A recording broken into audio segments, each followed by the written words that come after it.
Hello everybody, welcome back. We're here to do another Kindle sample from the giant pile of Kindle samples that I can't seem to cut down. Today's sample is this one, The Great Transition by Nick Fuller Googins, a novel. So, I don't know anything about this. I don't remember where I heard it from. So if we look at the cover, because we do judge by covers, there we go. It is quite lovely. We've got kind of a fuchsia cloudscape making up most of the cover.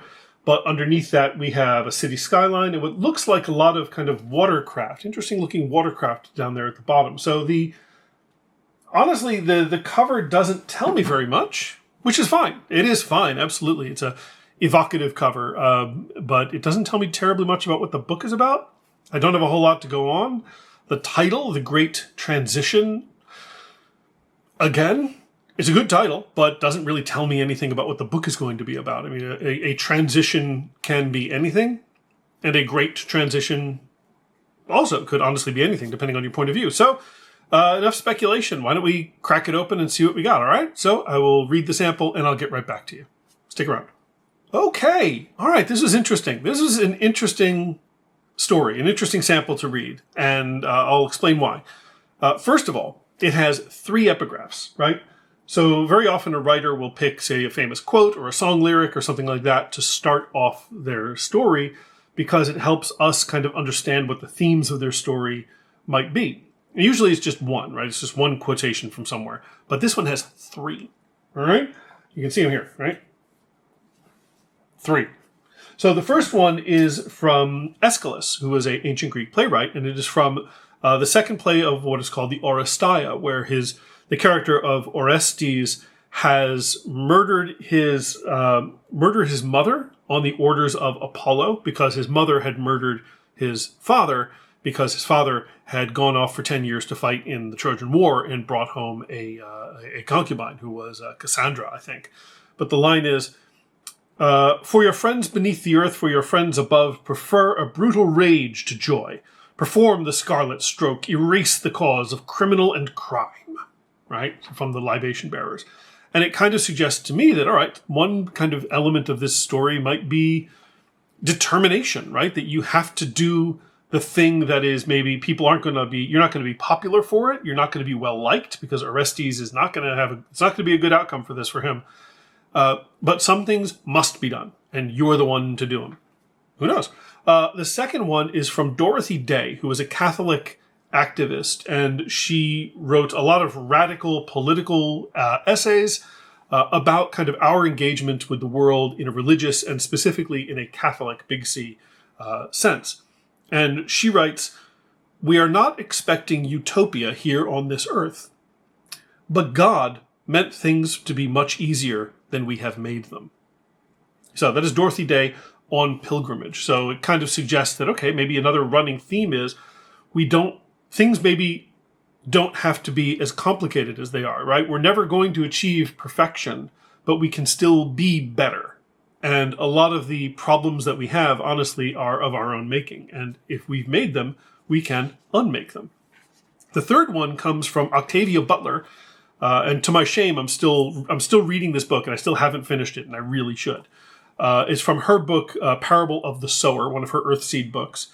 And it is, "In order to rise from its own ashes, a phoenix first must burn." So, you get down, you get knocked up again, but again, you have to have maybe destruction before you can rebuild, before you can create something new. So altogether, that's a lot to start a story with. It's a lot of big ideas to start a book with, pulling from some very, very significant sources. So I was really interested to see where they go. Where it goes is the future. This story happens in a couple generations from now. And the reason I say that is because Taylor Swift is explicitly referred to as grandma's music. So think about it that way. Our sort of Gen Z kids have grown up to become grandmas, and they listen to, "I remember when I went to her Eras tour. It was when I still have the bracelet," right? So that's kind of the distance of time that we're seeing. And what we learn throughout the sample is that we finally did something about climate change, right? It became so bad and such a problem that we finally did something. We finally made the effort, we made the hard cuts, we made the very hard choices to be better with this. And the sort of holiday that this sample is taking place in is what's called Zero Day, which is the anniversary of the day that the world achieved zero net carbon emissions. And so this is very much a story set in our world. There's a lot of very familiar corporations which pop up, which I'm a little bit suspicious of, and I'm interested to see how they go. One of my favorite little mentions of this is she talks about a historical character named Mama Greta. That was adorable. The first time I was like, Mama Greta.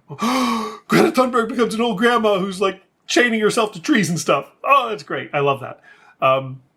But what's really neat about this sample, and what I suspect is going to be really neat about this book, is that it alternates points of view. Like chapters bounce between two characters.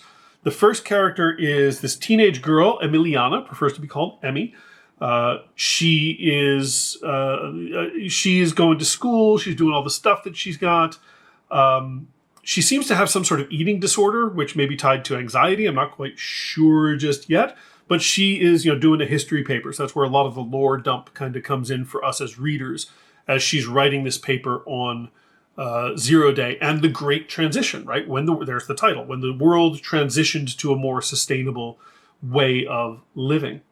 So we get that, and then the next chapter is her father, Larch, and it's from his point of view, and he's worried about her. His marriage is a little bit shaky because the mom is kind of, she's very much a researcher. She's an activist. She's out kind of getting involved in zero-day activities and stuff. So there's some tension in the marriage.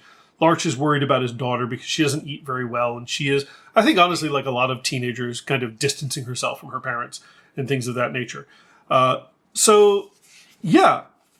What's really, really neat, though, as I said, because, plenty of books bounce between points of view. That's fine. But what's really neat is they are both first-person point of view, right? Which I rarely see. I rarely see a book take upon multiple first-person points of view. So we read Emmy talking about herself and how she feels and her attitude towards her family and her parents and the world that she's living in and the friends that she's in, that she has. And then we see Larch talking from his point of view about his marriage and his daughter and his wife and the world that they're in. So I think that's a really, really neat choice. It's a very bold choice. I'm actually quite excited to see how that works out, because that is, from my experience, that is extremely unusual. Usually a first-person point of view story sticks with one character throughout. So good luck. I can't wait to see how that works itself out. So yeah, it's an interesting structure. The sample wasn't terribly long, but it's a really interesting structure. I don't know. I can't predict very much. Something has to go wrong, because this story takes place after we fix the big problem, right? After we have done something about climate change, we've made the hard choices, we've made the difficult decisions and policy decisions to do something about it. So this is the aftermath of that. This is the not a utopia, but still better that Dorothy Day would have said.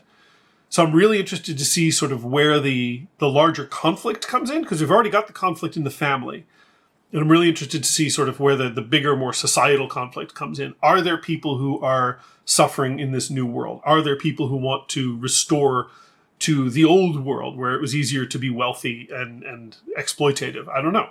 But it's a daring choice of writing, which I kind of like, and I'm always good for that. So yeah, I think I would read this book. Sounds like fun to me. So if you have read this book, please put your thoughts in the comments. Tell me what you think. How does it play out? Do you find that the sort of alternating first-person point of view chapters, does it work for you, or does it feel kind of awkward and strange? I don't know. Whatever you got. So yeah, that is the sample of The Great Transition. Looking forward to reading the whole thing at some point. So thank you all very much for stopping by. I'll pick a new sample for the next video, but in the meantime, you go off, read something good, be kind to the earth, and stay well. See you next time. Bye.